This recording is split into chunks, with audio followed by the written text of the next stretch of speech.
صل على سيدنا ومولانا محمد وعلى سيدنا علي وسيدتنا فاطمة وسيدتنا زينب وسيدنا حسن وسيدنا حسين وعلى آله وصحبه وبارك وسلم. اللهم صل على سيدنا ومولانا محمد صاحب التاج والمعراج والبراق والعلم دافع البلاء والوباء والقحط والمرض والألم اسمه مكتوب مرفوع مشفوع منقوش في اللوح والقلم سيد العرب والعجم اسمه مقدس معطر مطهر منور في البيت والحرم شمس الضحى بدر الدجى صدر العلا نور الهدى كهف الورى مصباح الظلم جميل الشيم شفيع الأمم صاحب الجود والكرم والله عاصمه وجبريل خادمه والبراك مركبه والمعراج سفره وفوق سدرة المنتهى مقامه وقاب قوسين مطلوبه والمطلوب مقصوده والمقصود موجود سيد المرسلين خاتم النبيين شفيع المذنبين أنيس الغريبين رحمة للعالمين راحة العاشقين مراد المشتاقين شمس العارفين سراج السالخين مصباح المقربين محب الفقراء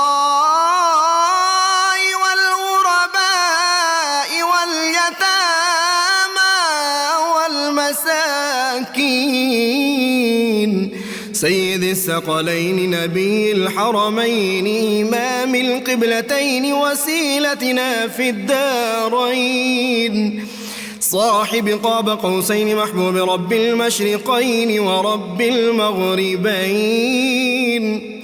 جد الحسن والحسين مولانا ومولى الثقلين سيدنا أبي القاسم محمد بن عبد الله نور من نور الله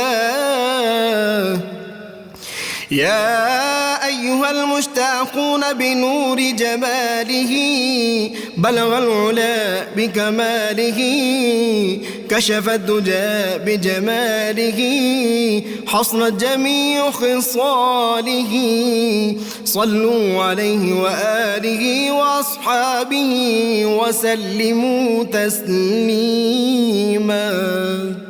سيدنا علي وسيدتنا فاطمة وسيدتنا زينب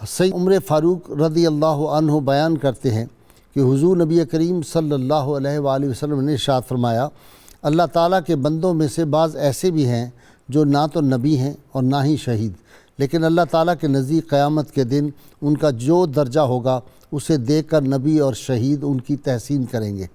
صحابہ کرام نے استفسار کیا، یا رسول اللہ صلی اللہ علیہ وآلہ وسلم ہمیں بتائیں کہ وہ کون لوگ ہوں گے؟ آپ صلی اللہ علیہ وآلہ وسلم نے فرمایا، یہ وہ لوگ ہیں جو آپس میں محض اللہ تعالیٰ کے واسطے محبت رکھتے ہیں، نہ ان کا آپس میں کوئی لین دین ہے اور نہ کوئی رشتہ۔ اللہ کی قسم ان کے چہرے نورانی ہوں گے اور وہ نور کے ممبروں پر جلوہ افروز ہوں گے۔ جب دوسرے لوگ ڈر رہے ہوں گے تو انہیں کوئی ڈر نہیں ہوگا، اور جب دوسرے لوگ غمگین ہوں گے تو انہیں کوئی غم نہ ہوگا۔ ناظرین کرام، آج ہم علامہ اقبال رحمۃ اللہ علیہ کے مرشد کامل کا ذکر پاک کرنے کی سعادت حاصل کر رہے ہیں۔ یہ وہ عظیم ہستی تھی جنہوں نے درد، سوز، فراق اور قلوب کی صفائی کے لیے جو خدمات سر انجام دیں، ان کا کوئی مقابلہ نہیں ہو سکتا۔ میں نے پہلے بھی ایک مرتبہ عرض کیا تھا کہ نیپولین اور نکلسن دونوں نے ایک ہی بات کہی دوسری جنگ عظیم کے بعد۔ ان دونوں نے کہا، مفہوم ایک ہی تھا کہ دنیا کی تباہی ہو چکی، 4.5 کروڑ انسان مارے جا چکے جنگوں میں، اور اگر اب انسانیت کو بچانا ہے تو پھر تمہیں ہر صورت رومی اور سعدی پر اپنے دروازے کھولنے ہوں گے۔ یہ کھلیں گے تو پھر انسانوں کی انسانیت باہر آئے گی اور پھر دنیا کو امن چین نصیب ہوگا۔ علامہ نے بار بار فرمایا کہ عطار ہو، رومی ہو، رازی ہو، غزالی ہو، کچھ ہاتھ نہیں آتا بے آہ سحر گاہی۔ مولانا جلال الدین رومی رحمۃ اللہ علیہ، ناظرین کرام، یہ 13ویں صدی عیسوی میں تاتاریوں کے حملے نے مسلمانوں کو اور اسلامی سلطنتوں کو تہہ و بالا کر کے رکھ دیا تھا۔ اس دور میں پھر مولانا روم رحمۃ اللہ علیہ نے جس طرح لوگوں کی قلوب کی آبیاری کی ہے اور جس طرح لوگوں میں وہ جو ان کے قلوب کی صفائی کی ہے اور تعلق باللہ اور تعلق بالرسول جس طرح انہوں نے قائم کیا ہے، یہ انہی کا کام تھا۔ مولانا کے بارے میں علامہ اقبال نے اتنی مرتبہ اور اتنی چیزیں کہی ہیں، کاش میرے آگے میز میرا غائب کر دیا گیا، ان کو سمجھ آ جائے، بڑی مجھے دقت ہو رہی ہے میں چاہتا ہوں کہ آپ کو میں شامل کروں علامہ اقبال کے ان اشعار میں۔ علامہ نے مولانا روم کے بارے میں ارشاد فرمایا، زِ رومی گیر اسرار فقیری کہ آن فقر است محسود امیری۔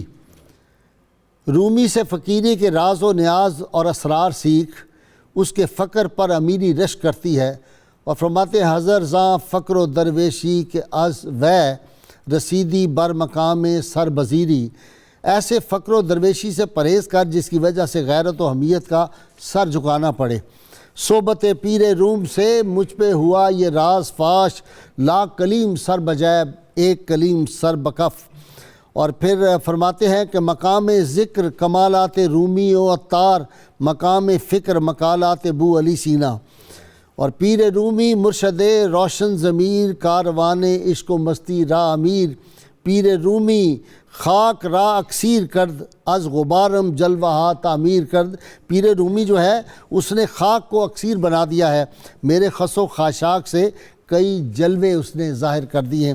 ناظرین کرام، مولانا جلال الدین رومی رحمۃ اللہ علیہ، آپ کا زہد و تقویٰ کا یہ عالم تھا کہ آپ رات کو عشاء کی نماز کے بعد 2 نفل پڑھے، اور آپ کے مرید فرماتے ہیں کہ صبح کی اذان ہو گئی اور ابھی حضرت کے 2 نفل جو تھے وہ ختم نہیں ہو گئے۔ کئی روز مسلسل وہ روزے رکھتے تھے اور 10 روز تک کچھ کھاتے پیتے نہیں۔ جس دن خانقاہ میں کوئی چیز نہ ہوتی اس دن بڑے فخر سے کہتے تھے کہ آج اللہ کا شکر ہے ہماری خانقاہ میں فقیری آ گئی ہے۔ دنیا سے بے رغبتی کا جو درس انہوں نے دیا ہے، اور انسان کے غرور، تکبر اور کبر کی جتنی شکلیں ہو سکتی ہیں اس کو مولانا نے اس طرح دور کیا ہے کہ کمال ہو جاتا ہے جب ایک آدمی پڑھتا چلا جائے مولانا روم کی مثنوی یا ان کی دیگر کتب معافی ماں کو پڑھتا چلا جائے تو ایک عجیب کیفیت طاری ہوتی ہے۔ یہ مرشد کامل کا کام ان کا کلام جو دیتا ہے، اسی لیے علامہ اقبال نے ان کو اپنا مرشد کہا ہے۔ مولانا روم رحمۃ اللہ علیہ کا یہ عالم تھا کہ آپ کے پاس کچھ اشرفیاں، کچھ سونے کی ڈلیاں کسی نے پیش کی، آپ نے وہ اٹھا کے کنویں میں ڈال دی۔ لوگوں نے کہا حضرت یہ آپ نے کیا کیا، آپ کسی اور آدمی کو دے دیتے۔ فرمایا کہ جو سانپ جو ہے یا یہ جو دنیا ہے میرے لیے مجھے نقصان پہنچاتی ہے، تو حضور صلی اللہ علیہ وسلم کی حدیث نہیں سنی کہ اپنے لیے وہی پسند کرو، اپنے بھائی کے لیے وہی پسند کرو جو اپنے لیے پسند کرتے ہیں۔ تو میں نہیں چاہتا کہ دنیا کی جو رغبت ہے اس کی طرف میرے دوست مائل ہوں، اس لیے آپ کے ایک مرید جو تھے ان کو کیمیا گری کا فن آتا تھا، خانقاہ میں کئی روز فاقے تھے۔ انہوں نے عرض کیا کہ حضرت اگر مجھے اجازت دیں تو یہ سونا بنا لیتے ہیں اور کیمیا بنائیں گے، بیچیں گے اور سارے معاملات درست ہو جائیں گے۔ تو آپ نے کہا کہ میں تو لوگوں کو یہ سکھاتا ہوں کہ سونا مٹی کے برابر ہونا چاہیے فقیر کی نظر میں، تم پھر ہمیں جو ہے مٹی جو ہے اس کی طرف لانا چاہتے ہو، تم سونے کی طرف ہمیں لانا چاہتے ہو، ہمیں دنیا سے کیا رغبت ہے۔ اور پھر ان کا عالم یہ تھا کہ آپ کھلے کپڑے پہنتے تھے۔ لوگوں نے پوچھا حضرت آپ کھلے کپڑے کیوں پہنتے ہیں؟ فرمایا جب کوئی سائل آتا ہے تو میں چاہتا نہیں ہوں کہ میں دیر کروں، میں جب قمیض اپنی اتار کے اس کو دینا چاہتا ہوں جلدی اتر جائے۔ یہ ان کا عالم تھا، اور قدرت نے ان کو ایسا دل دیا تھا، ایسا نرم دل دیا تھا کہ خود لکھتے ہیں، کہتے ہیں کہ یہ جو فلسفہ دنیا کا ہے اس میں لوگ الجھ گئے ہیں۔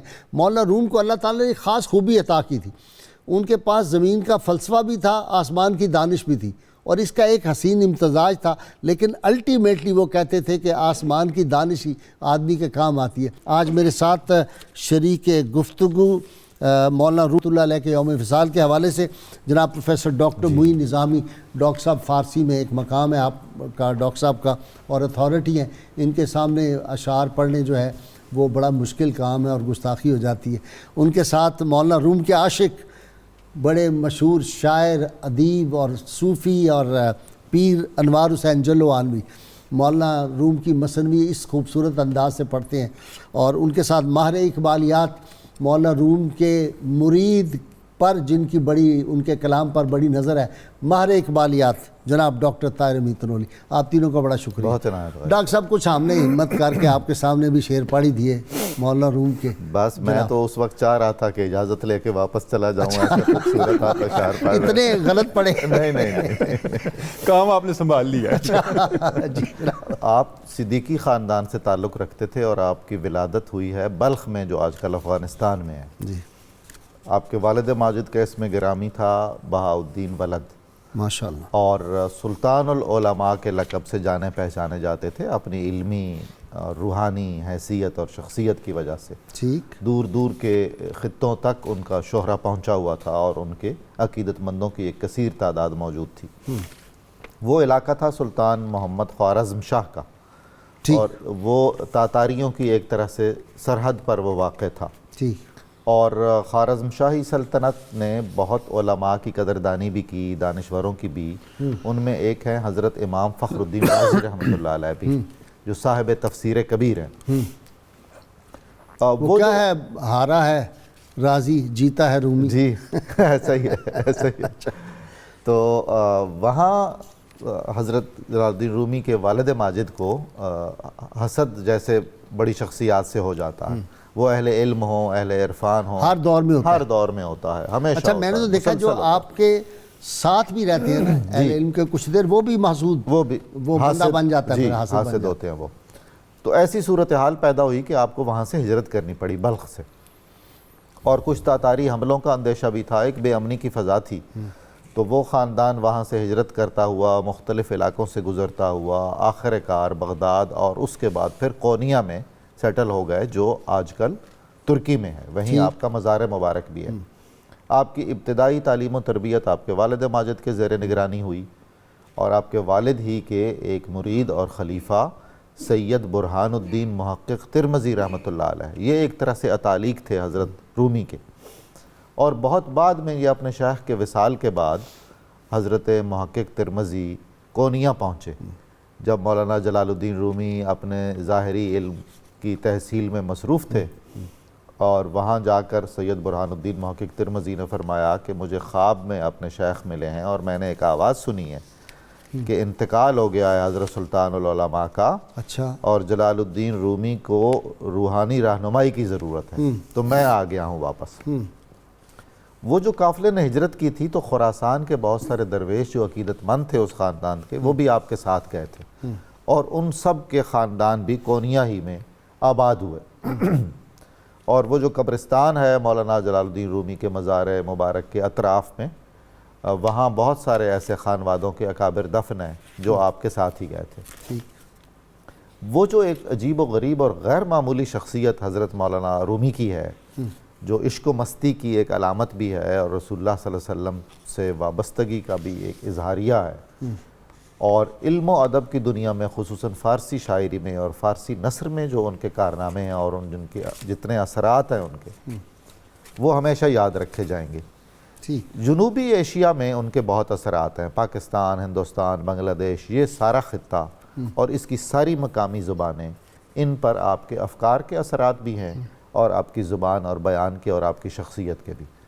آپ کی تصانیف میں سب سے نمایاں مثنوی معنوی ہے جس کے 6 دفتر ہیں، اور اس کے بعد دیوان شمس تبریزی کے نام سے آپ کی غزلوں کا مجموعہ ہے، ہم آگے اس پر بات بھی کریں گے۔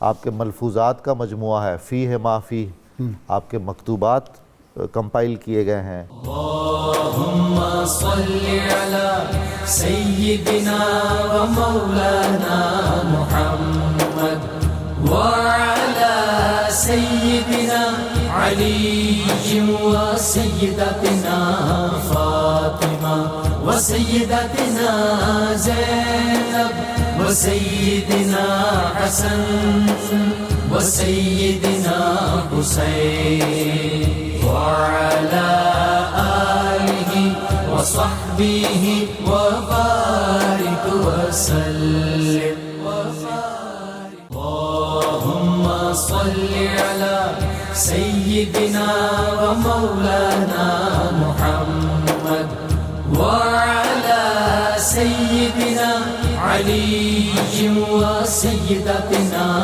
فاطمة وسيدتنا زينب وسيدنا حسن وسيدنا حسين وعلى آله وصحبه وبارك وسلم۔ اقبال کہتے ہیں سراپا درد و سوز آشنائی، وصال او زباں دان جدائی، جمال عشق گیرد از نئے او نصیب از جلال کبریائی۔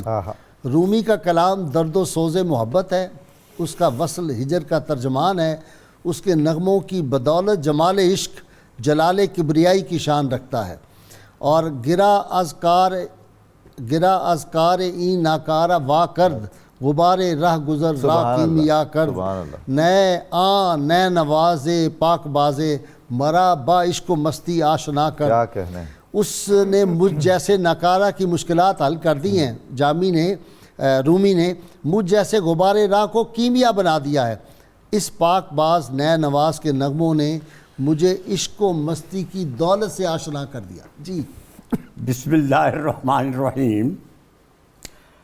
حضرت جلال الدین رومی صدیقی، وہاں حضرت سیدنا ابو بکر صدیق رضی اللہ تعالی عنہ کی اولاد سے ہیں، سبحان اللہ، اور وہ سراپا سوزگداز ہے، سراپا وفا اور سراپا وفا ہے، سراپا صداقت ہے، سراپا کمال ہے، سراپا جمال ہے، اور سراپا عشق ہے، سراپا درد ہے، سراپا سوز ہے۔ جس مکان میں رہا کرتے تھے آہیں مار مار کر، حضرت صدیق اکبر نے اس مکان کی چھت کو بھی سیاہ کر دیا تھا۔ اللہ، صحابہ کرام ذکر کر رہے تھے فاقہ کا، حضرت سیدنا صدیق اکبر نے بھی فاقے کا ذکر کیا، تو کہا گیا حضور جب ان کے گھر سے گزرتے ہیں تو وہاں سے کبابوں کے بھونے جانے کی ہمیں خوشبو آتی ہے۔ حضور کی آنکھیں بھر آئیں اور فرمایا یہ اس کے گھر میں گوشت نہیں پکتا بلکہ اس کا دل اس کے الہی میں جلتا ہے جس کی خوشبو تمہیں بازاروں میں ملتی ہے۔ بہرکیف یہ حضرت سیدنا صدیق اکبر کی اولاد میں سے ہے۔ آپ کا سوز عشق اور لقائے جانا کی تڑپ، آپ فرماتے ہیں